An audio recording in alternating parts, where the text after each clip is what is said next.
Merci d'être avec nous. On va parler 9e art bande dessinée avec notre spécialiste maison. Il s'appelle Pal de Gomme. Bonjour Pal. Mais bonjour Thierry, bonjour Thierry, excuse-moi. Aujourd'hui, non, j'ai pas changé de nom. J'ai pas changé de nom. Alors la semaine passée, vous disait bonjour tout seul. Et aujourd'hui, il m'a changé de nom. C'est bien. Voilà, non, je pensais à Thierry Capzone, en fait, des dessinateur de Pédi, que j'allais parler. Et je dis bonjour Thierry, ça va bien. Ça va très bien. Allez, je n'ai rien vu. C'est parti avec la rubrique de Pal de Gomme. Découvrez le monde de la BD avec Pal de Gomme. Bande dessinée, salon du livre, finalement même combat. Vous allez nous parler du salon du livre qui commence la semaine prochaine à Genève. Oui, il va commencer en fait le 18 mars. Et c'est vrai que c'est magique parce que cette année, il y aura les 75 ans de Pédi. Ouais. Donc c'est un peu l'ours le plus connu de la bande dessinée. Et ils vont faire la fête avec Thierry Capzone. En fait, c'est le dessinateur de Pédi. Donc il sera présent du 18 mars au 22 mars pour dédicacer, pour rencontrer le public. Génial.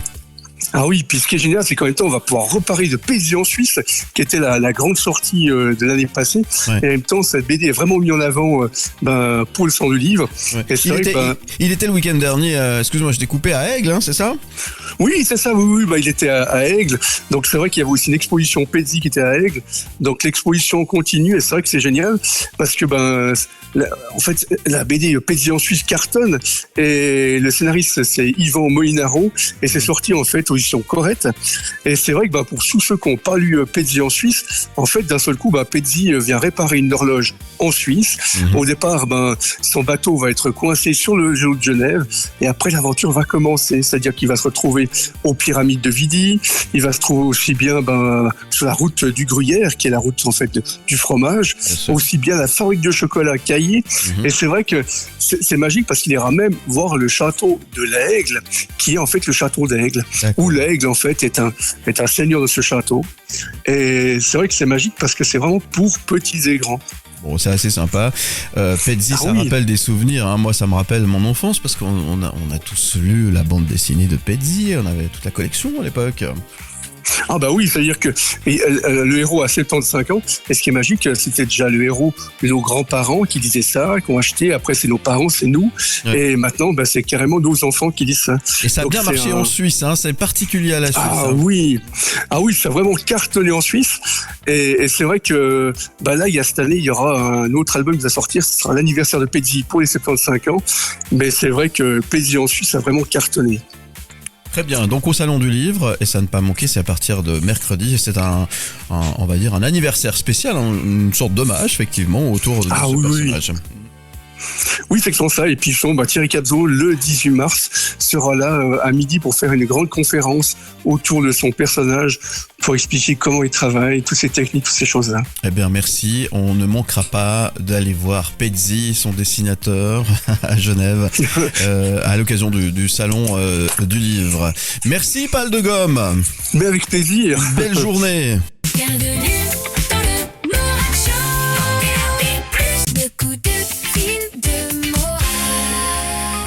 Très bonne matinée, merci d'être avec nous. Chose promis, chose due, je lance un petit coup de fil à Shanna Pearson ce matin, la chanteuse lausannoise, qui est de retour avec un nouveau titre, Those of You, qu'on va pouvoir découvrir d'ici quelques instants avant tout le monde, puisqu'il sort aujourd'hui, ce vendredi 20 mars. L'artiste pop et soul est active sur la scène internationale depuis plusieurs années, et ça me fait super plaisir d'avoir Shanna Pearson, et j'adore la réveiller tout le matin. Bonjour Shanna. Bonjour Philippe. Comment ça va? Ça va bien et toi? C'est un peu une tradition entre nous. Oui, je suis un spécialiste. Je suis un spécialiste. Les réveils matinaux. J'adore te réveiller tôt le matin. Très très bien. Bon, écoute, merci d'être là. On va parler de ce nouveau single qui sort aujourd'hui, Those of You. Qu'est-ce que c'est ce titre? Alors, Those of You, c'est un son, je sais pas si tu connais le style UK Garage. Oui. Mais moi, c'est un style que j'aimais beaucoup à l'époque, et ça fait quelques temps que je me dis, mais il faut absolument que je fasse un son dans ce style-là. Donc, c'est vraiment, dans ce style-là. Et puis, ça parle d'une alchimie un peu toxique, et vraiment ce cycle de rupture et de retour. Donc, clairement, je sais que c'est une relation stimulation qui est pas forcément saine, mais c'est un peu comme voilà, comme une petite dose enfin moi je prends pas du tout des drogues, hein, mais c'est un peu apparemment ce que ferait une drogue en fait. Ouais. On veut Une toujours, relation toxique, on veut toujours plus. Ouais, ça a le même effet effectivement. Enfin, c'est ce qu'on dit en tous les cas. C'est ça. C'est ce qui a inspiré ce titre en fait. Alors. C'est ça, exactement. Ouais. Donc il évoque quelque chose de personnel. On peut dire que c'est une chanson intime alors. Moi, tous mes morceaux sont intimes. Ouais. J'essaie vraiment de parler de mes expériences. Enfin, c'est comme ça que ça ressort, on va dire, plus vrai, quoi. C'est naturel. Faut que ça sorte. Ouais. Comme une thérapie. Voilà. Alors je sais que tu voyages beaucoup, on peut dire que tu as aussi une carrière internationale parce que tu chantes un petit peu partout sur la planète. Est-ce que finalement ça a aussi influencé ton style d'écriture ? Peut-être. En tout cas, j'écris quand je voyage, ça s'arrête pas. C'est pas que quand je suis en Suisse que j'écris. Au contraire, c'est plus quand je suis en mouvement que l'inspiration vient. Comment elle est née cette chanson alors ? Plutôt dans un studio ou dans un moment spontané ? Explique-nous un petit peu le moment où tu as écrit ce texte et cette chanson. Alors, j'ai été inspirée quand j'étais à Bali, voilà, pendant mon séjour là-bas, mais je l'ai enregistré dès que je suis rentrée en Suisse, quelques jours en fait, parce que je prends mon studio d'enregistrement, enfin mon home studio partout avec moi. Ouais.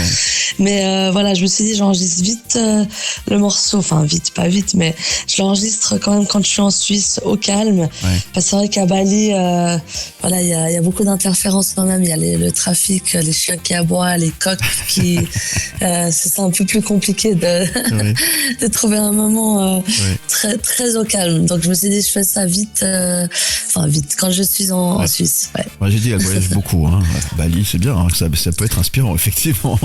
Qu'est-ce que tu aimerais que le public ressente en écoutant ce titre qu'on va écouter dans un instant?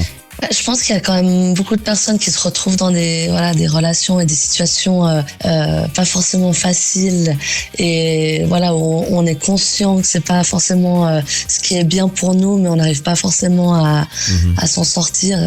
Donc je pense que beaucoup de gens pourront s'identifier à tout ça. Et puis après, le morceau, il est quand même, c'est un morceau, vu que c'est UK Garage, c'est pas un morceau triste, ça bouge quand même, donc il y a un peu ce contraste-là avec le style musical et de ce dont je parle en fait. Donc je pense que ça peut peut-être aider encore plus les gens à se sortir de tout ça. On a hâte de l'écouter. On a hâte de l'écouter dans un instant. Est-ce que ce single annonce un projet plus large comme un EP ou un album qui pourrait arriver? Ouais. Alors le but c'est de sortir un EP prochainement, parce que j'ai déjà sorti 2 singles voilà, il y a pas longtemps, c'était l'année dernière je crois. Ça passe tellement vite. Et ça c'est le 3e single, et je pense que la suite logique c'est un EP. Ouais. Et puis on aura la chance de te voir prochainement sur une scène en Suisse. Est-ce qu'il y a des projets, il y a des choses qu'on peut dire, des choses qui se préparent? Alors là je serai au QI Jazz, mais pour accompagner un projet qui s'appelle les Jazzy Brothers. Donc je me réjouis parce que j'ai toujours voulu faire le QI Jazz. Et donc ça c'est le 11 avril. Donc voilà, j'ai hâte de ça. Et puis sinon, moi j'ai des dates à Paris le 17 et 18 avril, le 22, 23, 24, 25 je suis dans le sud de la France, à Cannes. Bon, il y a des projets, il y a des choses qui se passent, bien évidemment. Et ce titre, on pourra le retrouver sur toutes les plateformes de téléchargement, j'imagine. Partout, ouais. Il sera bien visible. Si vous me suivez aussi sur les réseaux, vous allez le voir passer, Et puis si vous écoutez mon émission, vous aurez l'occasion d'entendre aussi régulièrement, bien sûr. Merci beaucoup. Qu'est-ce qu'on peut te souhaiter, ma petite Chana? Des concerts, des festivals, des voyages, que ça continue comme ça, quoi. Bienvenue dans le Morning Show. Le sujet de Mike Pérez. Allez, On part en train ce matin avec Mike Perez qui va nous parler des contrôleurs et des contrôleuses. Qui subissent de plus en plus d'agressions, qu'elles soient physiques ou simplement verbales. Tu me diras, c'est dans l'air du temps, malheureusement. Mais c'est quelque chose qui en devient préoccupant. Rien qu'au mois de février, il y a eu 17 ordonnances pénales. Ah, pénales quand même. Qui ont été prononcées pour des faits de violence, de menaces ou d'insultes contre des employés CFF. En moyenne, on compte une dizaine d'agressions verbales ou physiques, donc pas toutes abouties sur des plaintes ou autres, mais disons que le syndicat du personnel recense environ une dizaine d'agressions verbales ou physiques chaque jour. Donc c'est un véritable problème de société, ça c'est évident, mais là aussi ça implique certaines adaptations. Aujourd'hui, les contrôleurs ils disent moi je veux plus être tout seul, il faut qu'on contrôle au minimum en binôme, même la journée, même sur des grandes lignes, même en première classe, tu peux te retrouver confronté à des problèmes. Donc aujourd'hui, les contrôleurs tapent un tout petit peu du poing sur la table pour dire on veut pouvoir travailler en binôme. Comme ça permet déjà aussi d'avoir un sentiment de sécurité en quelque sorte. Et puis tard le soir ou sur les trajets, les tronçons qui sont potentiellement plus dangereux, plus risqués, d'avoir le renfort de la police du rail. Parce que ça aussi, on les voit de plus en plus. Oui, tout à fait. On les voit de plus en plus se promener, que ce soit sur les quais, déjà simplement. Des fois, il faut faire la police sur les quais, mais aussi dans les trains. On les remarque de plus en plus, cette police du rail qui patrouille. Alors eux, ils ne sont pas là pour contrôler les billets, ils sont juste là pour s'assurer que tout se passe bien et qu'il n'y a pas de problème, parce que ça peut être des problèmes aussi entre passagers ou autres. Donc voilà, il y a aussi les bodycams. Ça c'est aussi un élément extrêmement important, parce qu'on s'est aperçu que quand les policiers, que ce soit les polices cantonales qui utilisent aussi en phase de test beaucoup ces bodycams, quand on a des bodycams, ça permet très vite de désamorcer les situations et d'éviter de se faire agresser ou insulter. Donc ça, c'est des mesures qu'on demande, qu'on aimerait pouvoir introduire. Ça se fait, un petit peu, mais pas beaucoup. Mais il y a un véritable problème, et là, le syndicat du personnel des transports on veut plus, et c'est une question qui devient à quelque part politique au niveau du Conseil national. On se penche sérieusement sur la question afin de demander au gouvernement de mieux coordonner la sécurité dans les transports publics à l'échelle nationale. Donc c'est un problème, comme je l'ai dit tout à l'heure, de civisme, de société à quelque part. C'est comme ça, mais on ne doit pas le subir, on ne doit pas se dire, on ne doit pas baisser la tête et dire on n'a pas la possibilité de changer les choses. Oui, on peut le faire, on peut changer les choses, et ça passe effectivement par le respect de l'uniforme, quel qu'il soit, y compris celui des contrôleurs CFF. C'est sociétal, c'est clair, mais c'est un problème de civisme à la base, et peut-être qu'il y a des questions à se poser. Ne faudrait-il pas le réadapter, ces cours de civisme? Oui, complètement. Mais tu sais qu'ils se plaignent, les contrôleurs, d'être, alors évidemment, victimes d'insultes, de propos racistes, homophobes ou des choses comme ça, mais aussi de se faire agresser avec les bouteilles en pète, donc ils se font taper dessus avec des gens qui prennent leurs bouteilles, leurs canettes de bière ou des choses comme ça, quoi. Je veux dire, c'est quand même hallucinant d'en arriver là. Ça ne va pas. Non, ça ne va pas du tout. Voilà. Et là, évidemment, on suit ce dossier de très près. Merci Mike Perez. Bienvenue dans le Morning Show. Événements, concerts, expositions, festival, bon plan. C'est quoi votre truc? Très bonne matinée, merci d'être avec nous. Et puis ce rendez-vous, ce coup de fil ce matin, je vous parle d'un événement qui se déroulera ce samedi 21 mars. Le Lions Club Lavenoge organise sa traditionnelle fête de la Don de Lion à la grande salle d'Aclon. Ça sera dès 11h.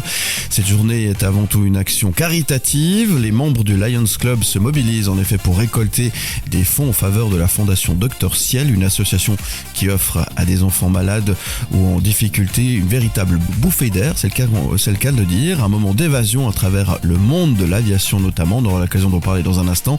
Cette année, les organisateurs espèrent récolter plus de 4000 francs avec l'ambition de pouvoir remettre au minimum 6000 francs à cette belle fondation dont on parlera aussi. Au programme, vente de dents de lion, salade apéritif, gâteaux et pâtisseries, boissons, bar à vin, ainsi que des ateliers pour les enfants avec bricolage et maquillage. Pour nous en parler, je reçois ce matin Antonio Medugno, qui est membre du Lions Club Lavenoge et qui organise évidemment cette manifestation ce samedi. Bonjour Antonio. Bonjour Philippe. Merci d'être avec nous ce matin pour nous parler de ce bel événement qui a lieu, on le rappelle, ce samedi 21 mars. Pour commencer, est-ce que vous pouvez nous rappeler ce que c'est finalement cette fête de la dent de lion ? C'est simplement, je dirais, un coup d'œil à notre club. Étant nous-mêmes un Lions Club, on a décidé il y a bien des années en arrière, ça fait plus de 15 ans qu'on fait ça, de chaque année au printemps, profiter de ce lien qu'il y a entre le Lions Club et la Dent de Lion, lyonisme en général, pour justement organiser cette manifestation. Et chaque année, on essaye de récolter un maximum de fonds à distribuer à une association, une fondation locale. J'insiste vraiment sur ce terme de structure locale, qui apprécie notre soutien financier. Alors c'est un événement qui existe depuis plusieurs années maintenant. Quelle est son histoire en fait ? L'idée, elle est née du mouvement du lionisme. Nous, notre leitmotiv, notre moteur, c'est l'idée de servir. Et par ce biais-là, nous essayons de nous rendre utiles à notre tissu local, surtout le tissu associatif et d'entraide locale, pour apporter un soutien, alors souvent financier, mais pas seulement, pour faire en sorte que ces associations et fondations locales puissent continuer à être actives dans leur milieu et puis continuer à pouvoir tout simplement amener un petit peu de bonheur, de réconfort, de plaisir, d'accompagnement, de soutien à des gens qui effectivement en ont besoin. Ouais, et ça tombe le premier jour du printemps, c'est quand même, franchement, c'est classe. Cette année, c'est parfait. Alors cette fête a aussi un but solidaire, justement, vous parliez d'associations, vous insistiez sur le terme local. Pourquoi avoir finalement voulu soutenir cette belle fondation Dr Ciel cette année ? Y a-t-il une raison particulière ? Alors, il n'y a pas une raison particulière, sincèrement. C'est vrai que chaque année, au sein de notre club, nous essayons de trouver ces entités pour qui notre soutien, alors je ne vais pas avoir la prétention de dire qu'il est précieux, mais en tout cas, il est apprécié, ça c'est certain. Bien sûr. Et cette année, effectivement, la fondation Dr Ciel s'est présentée à nous avec un projet particulier pour lequel on a effectivement accepté de bon cœur de les accompagner. Concrètement, on peut dire un peu ce qu'ils font dans cette association, en quelques mots ? Oui. Eux, ce qu'ils font, c'est simplement organiser des petites virées en parapente pour des enfants et des personnes en situation de difficulté. D'accord. Alors ça peut être du handicap physique, psychique, ça peut être des difficultés d'ordre simplement relationnel, familial. Enfin, aujourd'hui, c'est vrai que c'est un peu compliqué des fois de vivre et d'affronter certaines situations. Et pour ces enfants pour qui ce genre de situation, c'est, j'ai envie de dire, le quotidien, malheureusement, Dr Ciel leur offre la possibilité, par le biais de vol en parapente, j'ai envie de dire, de prendre un peu de hauteur et puis d'essayer de voir et vivre les choses d'une autre manière. Alors c'est éphémère, certes, mais voilà, les retours visiblement sont fort appréciés et par conséquent, pour nous, c'est un plaisir de les accompagner dans cette démarche. Bon, c'est très bien. Si vous désirez plus d'infos, vous allez sur le site drciel.ch. Et puis pour soutenir cette association, rendez-vous ce samedi 21 mars à la grande salle d'Aclan dès 11h le matin. On parle un petit peu du programme parce que tout le monde est le bienvenu à cet événement, il faut le rappeler. Absolument, oui. Alors c'est un événement ouvert à tout le monde, tous ceux qui apprécient la Dent de Lion en tout cas, mais même ceux qui n'apprécieraient pas. Non, c'est un événement public ouvert vraiment à tout le monde. Tout le monde est le bienvenu. On a un service de parking à l'extérieur de la grande salle pour faire en sorte que ça se passe bien aussi à ce niveau-là. Ensuite, on a effectivement ce stand pâtisserie qui, j'insiste, sont des pâtisseries uniquement confectionnées par nos membres et nos amis. Il n'y a rien d'acheté. C'est de ce important point de de le vue-là. rappeler, bien sûr. Oui, oui. Voilà. On a un bar qui lui aussi offre la possibilité non pas seulement de boire le verre de l'amitié comme on dit, mais aussi un panier de petites mignardises rigoureusement et strictement préparées par nos membres et nos amis. Et puis la seule chose qu'on achète honnêtement, c'est la salade avec tout ce qui va avec, c'est-à-dire Évidemment. les œufs, de lardon, l'huile, etc. etc. Mais par contre préparé par ma chef de cuisine Christine Stoll, qui est une cuisinière hors pair, et qui fait ça, puis c'est son métier hein, d'ailleurs. Voilà, tout à fait. Et puis elle fait ça de main de maître. Et de bon cœur. Jusqu'à présent, oui, alors de bon cœur ça de toute façon. Mais jusqu'à présent, les gens ont toujours eu on a toujours eu des retours très positifs et pour l'environnement qu'on crée dans cette salle et pour ce qu'ils y mettent, ce qu'ils y mangent dans l'assiette. Bravo pour ce que vous faites et merci beaucoup. Bravo pour cette organisation et puis bravo pour cette association aussi docteurciel.ch pour avoir toutes les infos. Et puis rendez-vous, je le répète une dernière fois, ce samedi 21 mars pour le premier jour du printemps dès 11h à la salle d'Aclan. J'y suis arrivé. Belle journée. Merci beaucoup Antonio Meduno. Merci à vous Philippe. Et on vous souhaite plein de succès pour cette manifestation. Merci beaucoup. Au revoir. Le best-of du Morak Show. Bienvenue dans le Morak Show. Et si on parlait champagne? Bonjour Vanny. Bonjour Philippe, bonjour à tous. La chronique de Vanny. La chronique de Vanny. Un peu de bulle dans nos vies, ça peut faire du bien, non? Ah bah, ouais, comment? Et je vais commencer justement cette chronique sur le champagne avec une question. Est-ce qu'il doit redevenir une boisson accessible, le champagne? C'est vrai qu'on parle souvent du champagne comme du symbole ultime de la fête. Mais aujourd'hui, le roi des bulles, il se pose des vraies questions parce que on se demande à qui ça s'adresse encore. Est-ce que c'est que à l'élite? Parce que c'est devenu quand même très cher, le champagne. Selon le patron du groupe champenois Lançon, le champagne aurait progressivement perdu une partie de sa clientèle populaire, ce qui serait, selon lui, une erreur stratégique. Avec la hausse des prix et un positionnement toujours plus luxe, certaines maisons se demandent si le champagne n'est pas devenu un peu trop exclusif, justement. Et pourtant, il faut quand même se rappeler qu'à l'origine, le champagne, c'était pas du tout un produit réservé à une élite. Les premières bulles, d'ailleurs, elles sont apparues au XVIIe siècle dans la région de Champagne. Donc ça, c'est dans le nord-est de la France. Et à l'époque, c'est ça, en fait, à l'époque, la prise de mousse dans les bouteilles, c'était même considéré comme un défaut. Donc on faisait tout pour pas avoir de mousse, justement, dans le vin blanc. Et puis après, c'est devenu une signature, notamment petit clin d'œil aux Anglais parce qu'ils ont beaucoup aimé ça. Et petit à petit, c'est devenu un travail qui a été d'ailleurs le travail des moines. Et on a perfectionné cette technique. Il y a eu cette fameuse méthode champenoise qui est toujours aussi réputée. Et ce vin effervescent, il va conquérir les cours royaux européennes, notamment l'Angleterre. Aujourd'hui encore, ces bulles, elles restent associées à la célébration. Mais certains acteurs du secteur rappellent qu'au fond, le champagne, ça a toujours été un vin. Et c'est un vin de partage avant tout. Alors, la question est simple. Rien que d'en parler, ça me donne soif, Vanny. Moi aussi, tout de suite les bulles. Mon envie d'un bon quand même. Ah oui, quand même. Mais justement, est-ce que ce produit, ça doit rester un produit de luxe ou redevenir un plaisir un peu plus accessible? C'est la question qu'on se pose. Et vous d'ailleurs, est-ce que vous consommez du champagne? Et est-ce que vous avez du plaisir à le consommer, ce champagne? Vous parlez à moi là? À vous, à tout le monde d'ailleurs. Ah, moi j'adore ça. Je sais. Je sais que vous, c'est votre petit péché mignon, le champagne. Absolument, j'adore ça. C'est de la folie, c'est tellement bien. Merci pour toutes ces infos. Puis on rappelle que tout prochainement, il y a Divinum. Ce sera l'occasion pour vous de venir soutenir les vignerons d'une part et puis venir nous rendre visite puisqu'on sera sur place et puis déguster de très très bonnes choses et notamment les vins suisses alémaniques, ma chère Vanny, qui seront à l'honneur cette année.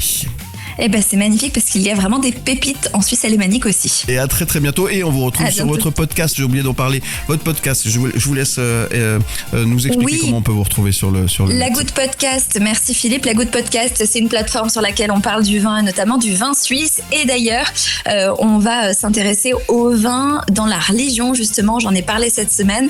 On en parlera avec l'abbé Setou, qui nous resituera un petit peu la place du vin aujourd'hui dans le christianisme, parce puisqu'il n'y a pas que l'histoire, il y a aussi l'actualité. Donc on en parlera notamment sur le podcast de La Goutte. Vous la retrouvez sur toutes les plateformes d'écoute et puis aussi sur YouTube. Et là, c'est tout, on peut lui poser toutes les questions. Il connaît les réponses puisqu'il sait tout. Voilà. Exactement, tout est dit. Bravo Philippe. Allez, à bientôt. À bientôt. Bienvenue dans le Morning Show. Bonjour Knut. Bonjour. Les coups de cœur, gastronomie. Les coups de cœur, les coups de cœur. Alors cette semaine vous nous gâtez, hein. Pardon, hein, vous nous avez parlé de Franck Giovannini, d'Anne-Sophie Pic, de Philippe Chevrier, et aujourd'hui, eh bien, c'est un jeune chef, c'est un jeune talent que tout le monde ne connaît pas encore, mais à qui je prédis un avenir glorieux, même s'il a déjà bien entamé c'est une carrière fantastique. Il s'appelle Gilles Varronne, et il est valaisan, et il est installé à Saviez, Saviez qui est en dessus de Sion. Chez lui, le menu, disons par rapport aux autres tables dont on a parlé cette semaine, c'est presque avantageux, c'est 256 francs. Mais enfin bon, voilà, ça veut dire qu'on en a quand même pour 700 francs à deux, si on se lâche un petit peu sur les vins, les cafés et les eaux minérales. Mais là aussi, je peux vous le dire, c'est un vrai bonheur d'aller s'attabler chez Gilles Varronne. Alors, on va revenir un petit peu. Donc, c'est une des étoiles montantes, je le disais, de la gastronomie helvétique. Mais figurez-vous qu'il voulait s'installer à l'étranger. Il était d'ailleurs en Asie, et c'est un peu grâce, je mets ça entre guillemets bien sûr, grâce au Covid, qu'il a été obligé de rentrer. Quel bonheur pour nous autres Helvètes qui avons maintenant la chance d'avoir une nouvelle table fantastique, parce qu'il s'est d'abord installé à Saviez, mais pas là où il est maintenant, dans un micro-bistrot qui était une épicerie de village, et tout de suite il a ébloui son monde. Tout le monde s'est dit mais c'est incroyable ce que fait ce jeune chef, il y a une trentaine d'années.